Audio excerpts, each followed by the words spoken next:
माँ की दो रोटी। बीबी रसोई घर में थी। पति तेज आवाज़ में बोला, सरिता आज माँ आ रही है। मैं माँ को स्टेशन लेने जा रहा हूँ। इतना सुनते ही सरिता ने माथा सलवटों से भरकर कहा, ले आओ। मैंने कब मना किया है? तुम्हारी माँ है, लाओ या मत लाओ। मेरी माँ क्या तुम्हारी कुछ नहीं लगती? विवेक ने कहा। विवेक सरिता की आंखों से उसके हृदय को पढ़ चुका था।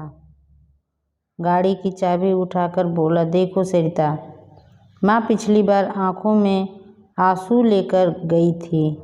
पूरे 4 साल बाद हमारे पास कुछ दिनों के लिए आ रही है।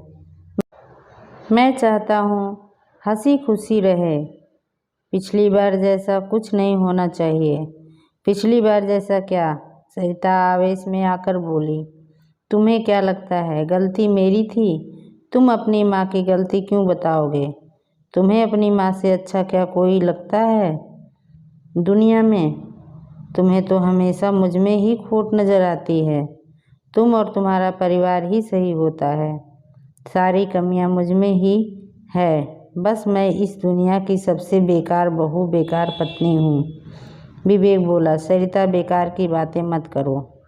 मैं बस यही कह रहा हूँ जितने दिन यहाँ रहे सभी लोग उससे अच्छे से पेश आएं। उनके पास बैठें, उन्हें समय दें।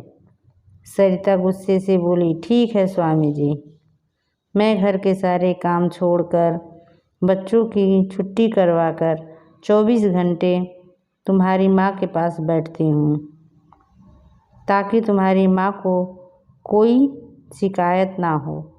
तुम पागल हो क्या? विवेक ने कहा, जो मैं समझाना चाह रहा हूँ तुम समझना ही नहीं चाहती। सरिता फिर बोली, मैं सब समझ रही हूँ तुम जो समझाना चाहते हो। पिछली बार भी तुमने सारा लेक्चर मुझे ही दिया था, तब अपनी माँ को कुछ नहीं कहा। तुम हमारी परवाह ही कब करते हो? मैं और मेरे बच्चे जाएं भाड़ में, तुम्हें तो अपने परिवार वाले चाहिए। चाबी मेज पर रख देखकर विवेक गुस्से से बोला, तो यह सब मैं किसके लिए कर रहा हूँ? मेरी एक ही बहन है, उससे मिले हुए भी तो 2-2 साल हो जाते हैं। बाबूजी के जाने के बाद माँ गांव में अकेली रह गई, लेकिन मैं यहाँ नहीं ला सका ताकि तुम लोगों के जीवन में कोई डिस्टर्ब ना हो। तुम कहती हो मुझे अपने परिवार वाले चाहिए। जिस बड़े भाई का हाथ थामकर इस शहर में आया था, जिसने सब कुछ सिखाकर इस काबिल बनाया कि तुम लोगों का भरण पोषण बहुत अच्छे से कर रहा हूँ, उस भाई की मृत्यु के बाद कभी उनके बच्चों को तो पैसों का सहारा नहीं दिया, और तुम कहती हो मुझे मेरे परिवार वाले चाहिए। माँ के साथ तुम लोग कैसा सलूक करते हो क्या मुझे पता नहीं? सरिता ताव में आकर बोली, हाँ हाँ बोलो, मैं भी तो सुनूं कैसा सलूक करती हूँ। मैं तुम्हारी माँ के साथ तो सुनो। विवेक आज दिल की बात करने के मूड में था। अछूतों जैसा व्यवहार, बच्चों को पास न जाने देना, माँ को यहाँ आकर भी अपनी 2 रोटियाँ खुद ही बनानी पड़ती है, तो धिक्कार है ऐसी औलाद होने पर। और सुनो, बचपन में मुझे रात में उठकर रोटी खाने की आदत थी। उसमें कभी ऐसा नहीं हुआ कि मैं रात में उठा और मुझे रोटी नहीं मिली। माँ हमेशा 2 रोटी बचा कर रखती थी मेरे लिए। यह सब कुछ होने के बावजूद भी माँ को कई दफ़ा भूखा सोना पड़ता था।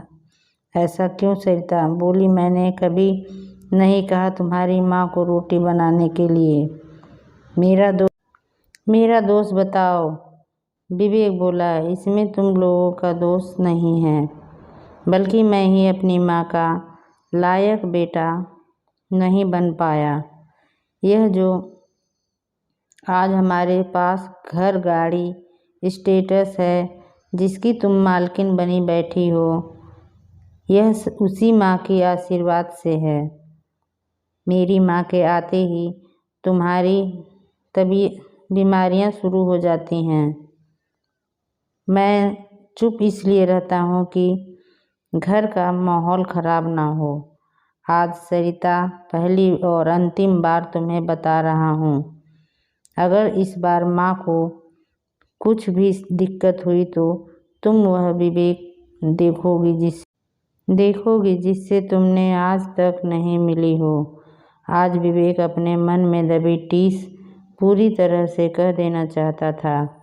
विवेक का पहली बार ऐसा रूप देखकर सरिता ने अब चुप्पी साध ली थी। वहीं दरवाजे के पास खड़ी पहली बार अपने बेटे विवेक को अपने लिए जिरह करती हुई सुन रही थी, माँ की आंखों में आंसू का समंदर उमड़ पड़ा था।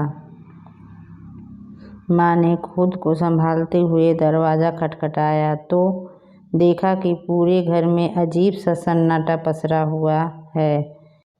विवेक ने अपने विवेक से सब कुछ बदल कर रख दिया।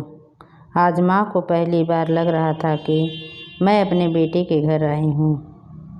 अगर आपको मेरी कहानी पसंद आई हो तो मेरे चैनल को ज़रूर सब्सक्राइब करें और आपकी क्या राय है ज़रूर बताएं। पूरी वीडियो देखने के लिए आपका बहुत बहुत धन्यवाद।